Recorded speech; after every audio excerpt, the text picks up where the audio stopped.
Hey, check out y'all, this AD Hatton Cowboy World, man. We're out here in Mansville, Texas. It's my pleasure, actually, man. Mr. Bud Ford allowed us to come on the hill and do some video and also get some history about some of the guys in your area for us being from Mansville. And you're originally from where? I'm originally from Fort Worth, Texas. All right. For those that don't know, your name is? Roderick Armstead. All right, Ms. Armstead. We've met a few times before, and you was telling me about racing, and I'm like, I don't know too much about racing, but I would like to know. What got you started in racing? Ever since I was a little boy, my granddaddy had horses, and my uncle decided to start racing when I was about 8 years old, and me and my brothers would help him with the horses. We started out with quarter horses, and that's just where we started at. All right. I mean, by you being around here, I mean, Bud Ford, he's known for quarter horses and calf roping. Like, how did racing come about? My uncle, he started racing with another guy named Larry, and they had quarter horses, so I would go gallop the horses in stop six for them. That's how I made my lunch money. And what's stop six? What's that mean? That's the east side of Fort Worth. Oh, wow. Okay. Stop six.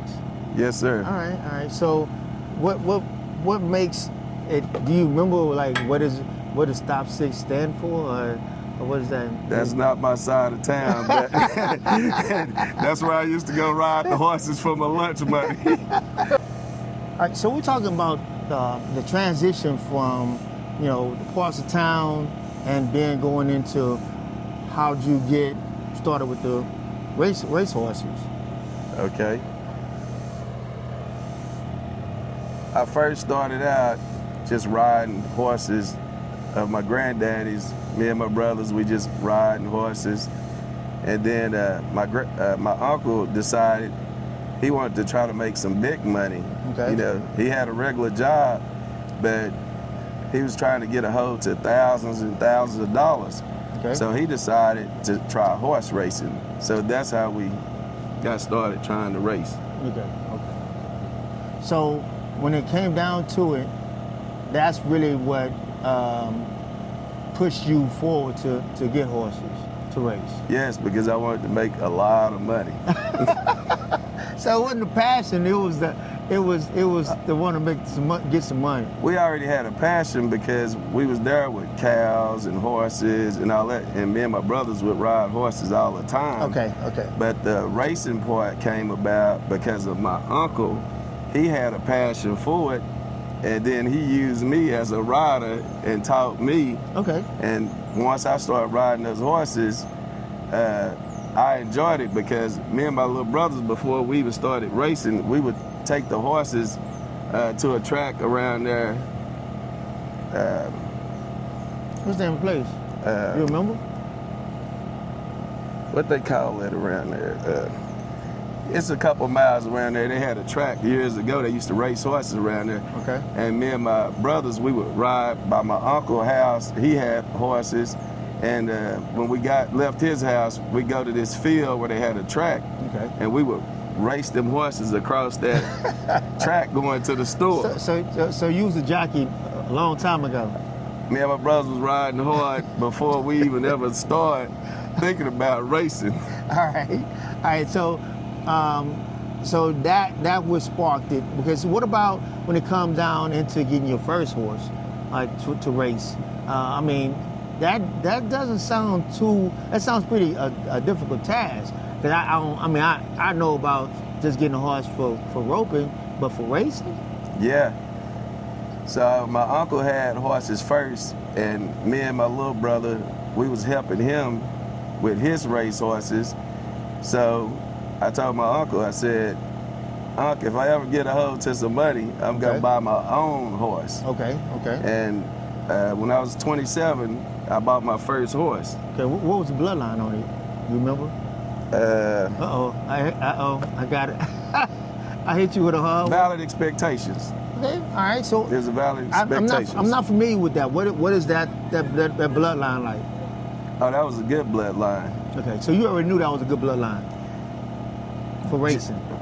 at the time, that was a hot bloodline. Oh wow. Yeah. Okay. Okay. But they always have, had good mares. So that was a good bloodline. If you could get a Valley Expectations, you had a chance of having something that could run. Okay. All right. All right. So you got that horse. What about a jockey? At the time, we was hauling into the receiving born. We was just getting like the lower level jockeys because we wasn't established. Okay. So at the receiving born, you just pretty much get who you could get. Oh, and that was the start. Yes, that's how we got started. Okay. All right. So once you got the receiving jockeys, then what was next? We really didn't know what we was doing at first. Didn't even really know how to enter a horse. And I was in San Antonio one day and met a guy, and we had the horses in a wrong race. And he came up to me and he was like, "Rod, let me help y'all." And that's how I met the trainer that I have now. Okay. So your uncle that was racing already, they didn't really have that information on how to transition to get to the next level. So you had to. They had never been stabled at the racetrack, so they was just kind of reading books and going along, trying to learn as they go. Okay. And that's a jump that other people have more than what you had At that time. at the time. Okay. So, but now you've been acquired the knowledge to level up. Yeah, I've been racing 20 years now, and when I met that guy, I started learning from him, and my horses were stabled at the track, Okay. and they started getting the proper training, and a few months after I met him, I won my first race. Come on, man. Yeah. What was the first race like, and how did it make you feel? I mean, to be honest with you, you can really get down with me on this one. Well, first race, they had a training race at Lone Star Park, and I had a mare called Dr. Cheryl, and she just blew the doors off of him in the training race. Okay. So that guy, he said, "Man, we're gonna take this horse down there and run it in the Futurity, in the Maynard Downs Futurity." And we went down to Maynard Downs. Where's Maynard Downs at? Austin, Texas. Okay. So we went down to Maynard Downs and we ran the trial race. We ran first with the girls. And then they come back for the Futurity. They put the boys with us and we end up running second in that Futurity. Okay. So so for people that don't know, when you say the girls and the boys, like give me an understanding, because I'm kind of lost when you just said that part. So the fillies Okay. and mares, they run by themselves. Okay. You can't put a male horse in with a filly. A gelding and a filly. Yeah, you can't put them, Okay. but a filly can run with the boys Okay. if you want to. So we went ahead and ran with the boys in that race. Okay. All right. Cool. All right. So you come in second on that. Yeah. All right. As soon as I get started, my first two races, I win the first one, run second the next time. Okay. So, when it comes down to racing, do you race every break down how often do you race and how many horses have you raced within the 20-year span? I probably did raced 35, 40 horses. Oh wow. Yeah. That many horses? Yes, sir. Shit. So it's a limited time that a horse can run? Yeah, they'll let you know when they want to stop running. Did you have to find out the hard way of knowing when they're ready to stop? Yeah, when he run last 2 or 3 times, you know he ready to stop running. All right. But they can run up to 12 years old. Okay. But I never ran a horse that long. If after they run 40 or 50 races, they kind of start declining. Okay. Because they kind of get tired of it. You know, once they get about 40, 7 or 50 8 races. Good Yeah. Lord. So I mean, was that every week or every other week or? Uh, Most of the time, you try to run them like once every 3 weeks. Okay. But sometime it might be a race pop up, and you end up putting them in 2 weeks. Okay. All right. That makes sense. But you said between 30 and 40 horses. I know I ran that many easily. Jeez. So the turnover rate that you've had horses has been pretty frequent. I've been keeping horses ever since 2006 when I first started my own. Okay. So you'll hold on for a minute, let them race, and then when they got tired, you say, well, you know what? Let me go ahead and sell this one and get another one, or you just put them out the pasture. How did that work? I kept some of them too long. I turned some of them into riding horses, and then I sold them to friends that like to go on trail rides, and they got to enjoy them after they racing. But now you know how long you need to keep them. Now you learned that, okay, well, I'm keeping this horse too long. Let me go in here and make another move. Yeah, some of them I like more than others, and end up they stay there too long. But most of the time I can't keep all of them. I'll find a friend or something that want a good trail riding horse, and all right, y'all heard it first, man. If y'all interested in getting a good retired race horse to want to get a trail horse, hit me up. I got a friend that runs through about 30 or 40 of them. So that's a lot of horses. So tell me about the ones that has raced, and you got a book of some of the ones that has won. Can you give me a rundown on some of those? Right now, my best horse is Special Memory. I've been enjoying him for the last 4 or 5 years, and he's doing all right. What's he out of, you know? Special Rate and Julie's Memory is his mom. Okay, so those are pretty good standard race horses for a pedigree? I buy all my horses with good pedigree. You know, all of them can't run, but you have to start there with pedigree. Okay. Yeah. Okay. So you did your homework on it, basically. I always do my homework, but it don't always work out. All right, let's get to this blue book. What we got in here? These just some pictures, my win pictures. Okay. You know, this the horse that I have now. He won 3 races. Okay. This horse here is when we first started out. And that's my uncle flying off the handle. Flying off the handle. So my first horse, we had this horse right here at the same time. My uncle had owned this horse. Okay.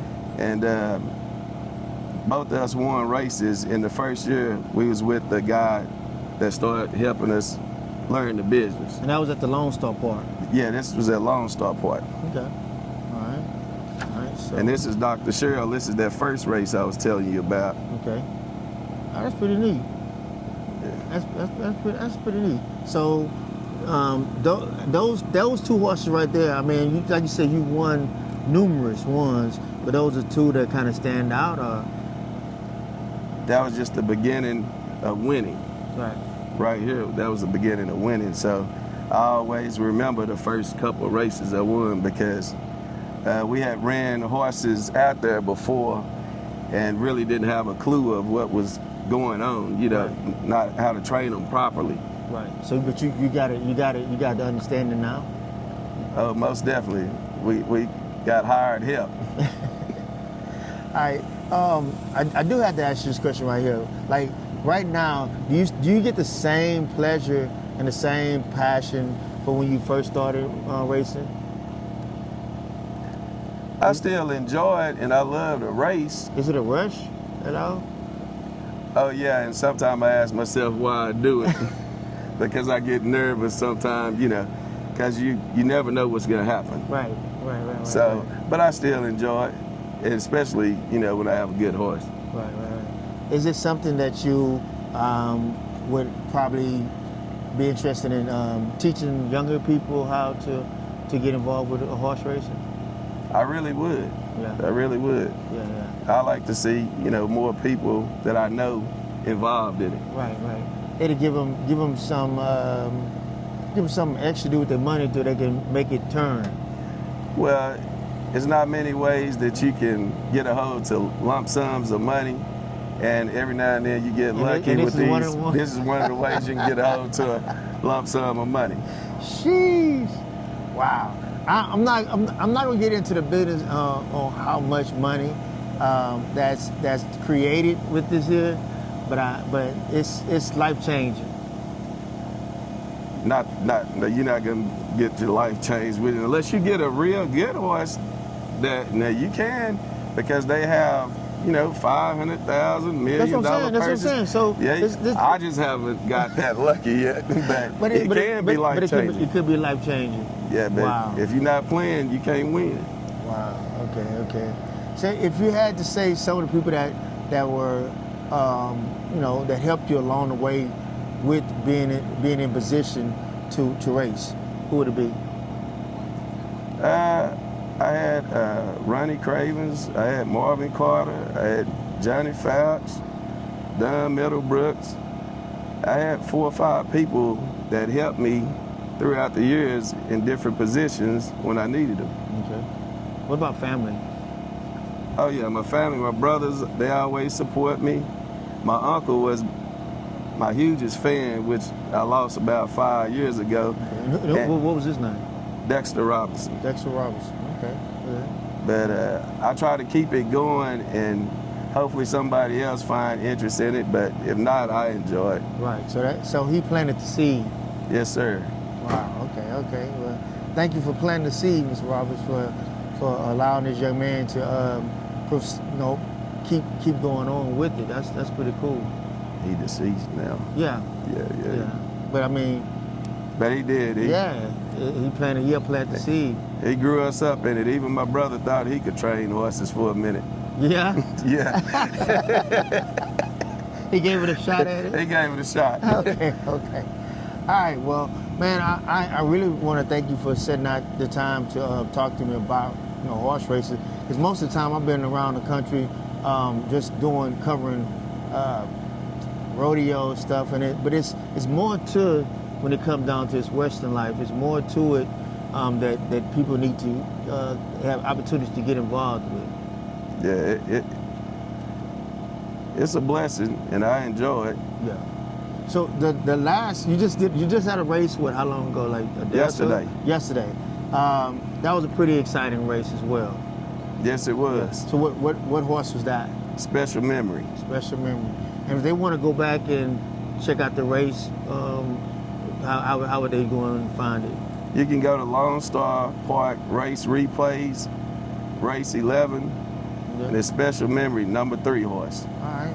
Y'all get a chance, go ahead and check out that race. It was very interesting that I seen, and it was pretty exciting too to know that the person that owned the horse was in that race, and you know, it didn't turn out how you wanted it, but it still turned out. Yes, sir. And so what's the next one? We headed to Shreveport next. Probably in the next couple of weeks, we'll be running over there at Louisiana Downs. Louisiana Downs.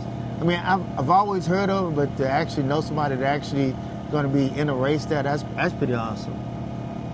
All right. Well, good luck on that.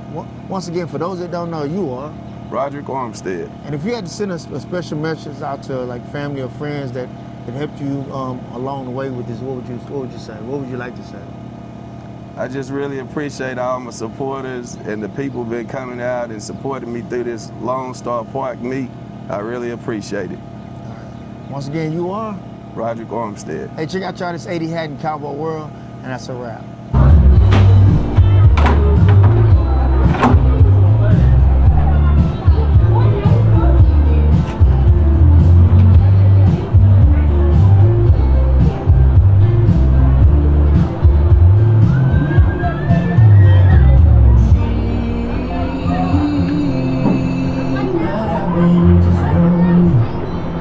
She wants to think about me.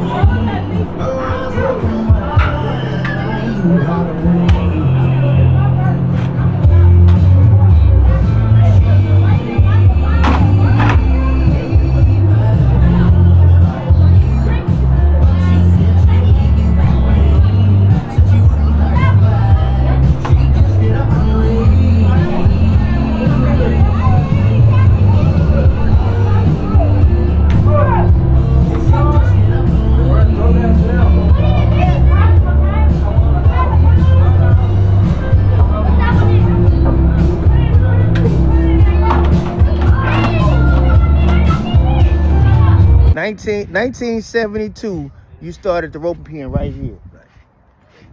1972. I was born in 72, and Mr. Booker had a roping pen on the south side of Houston in 1972. That's amazing. True legendary cowboy right here. Yes. All right, so check out, y'all. I had to come out here today. I'm out here at a awesome facility when it come down to bloodline. All right. My regular shirt on. Anyways, all right. So I was talking to some gentlemen about bloodline, and also about just horses in general when it comes down to paperwork. All right, I'm always asking about that. You know, how far bloodline go back, the particular horses that have high-end bloodline. And a lot of guys like, man, I don't care about no paperwork. Now, I don't care, man, as long as it's a good horse. Well, you got different types of people that look for different things when it comes down to horses. And so I come down south of Houston to a awesome guy that knows about paperwork, and there's a lot of more guys down that way talks about paperwork as well. I came out here to, y'all see my hat, Richard Quarter Horses. Been one of my sponsors for quite some time, and awesome individual. And I wanted to ask him about a particular stud that he has, and also paperwork. All right. So, and also just came up was another hand. He's been on a few of my videos already. Mr. Paul Gibson, we talk about him all the time on TikTok and Facebook. When it comes down to going, he's a man that gonna go get anything with 4 legs that can be roped. Mr. Richard, how you doing today? All right, how you making out? All right. So, when it comes down to paperwork, do you mind sharing the foundation of your stud horse? In particular, this roan horse of mine, he's out of son of Smart Little Lena, out of daughter of Highbrow Hickory. Okay, do me a favor. You showed me the paperwork. Can I look at the date? How far it goes back, real quick? All right. So this is some good information for y'all out there that know about paperwork for horses. And if you feel like you got some better paperwork, then send a comment. I'm all right with it. I'm ready for the smoke because I want to see how far you can go back with the paperwork of your sire or a dame. Well, you ain't got to go too far back. I mean, it's right there on it. If I can find it here. You just showed it. I know. I'm just saying. And then Mr. Gibson, he has a favorite particular bloodline of horses that he likes that I've seen him have. That's been pretty handy when it comes down to catching bulls or just working cattle, period, and have a lot of cow sense. I'm trying to find it. Is that it right there? It's elusive. He got so many. I remember. So this is how I got into paperwork. Just about 30 some years ago. There was a man out there in Julep, Texas. Julep is right down the way from Roshan, in between Angleton and Fresno. I got that right? Dick Rogers. Okay, so by the name of Dick Rogers. There you go. Okay, all right, so going back, let's go back to the beginning. Okay, the beginning. He got Docalina on his paper. Docalina on the papers. Doc Hickory. And Doc Hickory. Mr. Sam Pepe on the And paper. Mr. Sam Pepe. Pepto-Bismol on the paper. Ooh. God dang. Well, listen, y'all. Docalina, Smart Pepe, Pepto-Bismol, Selena Gold, Doc Hickory, this is a Grula Sand, Mr. Sam Pepe, and Little bit. Lip Beard. Now, I'm not familiar with Lip Beard. Little bit, Litabid. That's a small little. No, it's not Docalina. I think it's Docalina daughter. Okay. Mm. All right. So Then we come up a little farther, right? That's way back in 1976, 1970, 1973, all the way back to 1966, 67. God dang. So yeah, that's going back. Foundation. That's the That's foundation of the foundation. Quarter Horse Association, Right. especially the Cutting Horse Association. Right. So then we come up. Maybe this is good. Highbrow cat. No, highbrow hickory. Which is Highbrow Cat Dad. Yeah. So Man. his mom is the sister to Highbrow Cat. So, Yeah. and then we get down to his name is Frosty Peppy Lena. Yeah. My dad gave me that name. Yeah. He's a He ain't gone. he's a 14 model, 2014 model. 14 mile, yeah. Rome. All right, so 2014 model. So that's a lot of years. Ain't that bad. It's- More than, what is he? So is that 12? I think he's 12 years old. yeah, 12 is good. So is that what you have been looking for when it comes down to bloodline for horses, or? Well, Pepper Sand Badger is one of my all-time favorites. A lot of people think he bronky or whatever, but once you break a joker, I mean, they got cow sense and they got hard. I mean, I don't know. In my opinion, you can't beat them. I wouldn't own one without Pepper Sand Badger. You know. Okay. All right. And that's it goes back to the King Ranch, of course. You know. All right. So let me. So I ain't gonna hold y'all up too much, but there's one more thing I need to ask. Okay. So when it comes down to Hancock, all right. This is a transition because I got a Hancock owner here.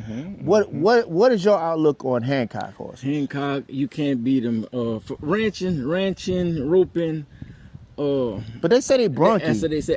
Me personally, I've never trained a bronchi Hancock, and like I said, I done sat on a lot of them. So it's a lot. They say it. That's the rumor. Oh, I'm sorry. That's the rumor about Hancocks. You know what I mean? I've heard a lot of people say that. Okay. But I ain't never sat on a bronchi All right, Hancock. come here, Mr. Gibson. What is your outlook on? I mean, okay, so for those that don't know, you've seen the gentleman I was talking about earlier, Mr. Dick Rogers.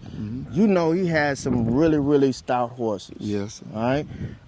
Do you remember some of the bloodline of some of those horses, or do you not? I'm not gonna lie to you, I don't. Okay. All right. So what about the bloodline of your horses that you have? That means just straight of them- Hancock. No, they're not straight Hancock. Okay. They're like Mr. Richard said, mine are Sandpeppy Hancock. Okay. I cross them with a little bit, something different than just straight Hancock. And mine are never bronchi. For real. No. I have 6 of them. I've always had them. And I got my start from Ben Stevenson. Okay. That's who I bought my first one from. Ben Stevenson had a blue stud horse that he was selling to mostly people on the south side, but he made the horse was pretty famous. I can't think of the name of him right now. But Is it Ben? Ben Blue is Ben Blue. that's what they call him. Wow. Yeah. That's I had 2 of them from him. Are you serious? Ben Blue. I remember that. Ooh, that was a very famous horse. Yes, it was. Yeah. Ben Blue. Well, I had never got a chance to see that horse. What was so unique about Ben Blue? Was his bone structure? What was it? He had a very, very nice bone structure. I mean, from front to back, straight back, and he's just a nice horse overall. Okay. He can do it all. He could do it all. Got a lot of cow sense. Oh, he did it all. Wow. Ben Stevenson Sr. roped on him. Are you serious? Yeah, he did. Shit, that goes back far. Yeah. All right. So you had some coats out of that horse. Yes, I did. I had 2 of them. Okay. Did you ever get in the process of breeding, or you just bought them to Well, I ride? bred one of them, and Okay. I went from there. Okay. All right. I bred that one, then I bred another. So do you think you still have some of that bloodline? Oh yeah, definitely. I have one over there now. Oh, from Ben Blue. Yeah. Wow. We called actually I got the horse from Gary Allen. Okay. Gary Allen had Okay. a mare that I bred my Sandpeppy Hancock to, Okay. and he had a straight Hancock from Ben Blue. Wow. And we talking about some guys that really was some horse lovers. oh yeah, You know what I mean? definitely. From Ben was. yeah, oh yeah. So same thing with Gary Allen. Yeah. Rest his soul. Oh, yeah. He was big when it come down to Hancock horses. Now I've talked to a lot of guys, far east, and a lot. They say they Hancock's. Right. Yeah, a lot of guys get them and they're bronky, but me personally, Right. I've never had one that was just bronky like that. And they do the average thing most horses do. And 90% of the ones I've had so far, they didn't buck at all. It's according to how you raise them, Okay. how you start them. All right. You're really fascinated with color when it comes down to horses. Negative. It just happens that No. way. It just at first. Most of the Hancocks are blue horses. Okay. Go ahead. It just happened that way. I mean, I wasn't like I had nothing out playing. They either gray or blue, or Bayron. Okay. All right. It just happened. I think you kind of favor. You got a little favoritism when it come down to color horses. But I mean, we're not gonna talk about that. But we not. Okay, well, I want to ask you a question. I'm listening. For those who don't know, your name is. KI Charters 80 hat. We out. We go! Yeah, baby! Every single time. 2, 3, here we go! Oh, baby. Duck his head, turn back around that right. Outside. Here we go. Oh, baby. Got a great start over here. Oh, man. Tell you what, 2 big swings, let's go. Oh yeah, into his hand, looking good. Yes sir, keep pumping. Little bit of spur action going on. Yeah, baby. Pulling out of the park right here. Let's go. Come on. Oh baby, hold it down inside of. Come on, let's go. Hey, yeah. Let's take the time and get it on, man. Look at here. Oh, way. He says, let's go. Hey, round of that ride, looking good. Come on, Zeke. Oh. Looking good. Outside, hey. Oh, round of that ride, looking good. Yes, sir. We got a bull ride going, ladies and gentlemen. Oh.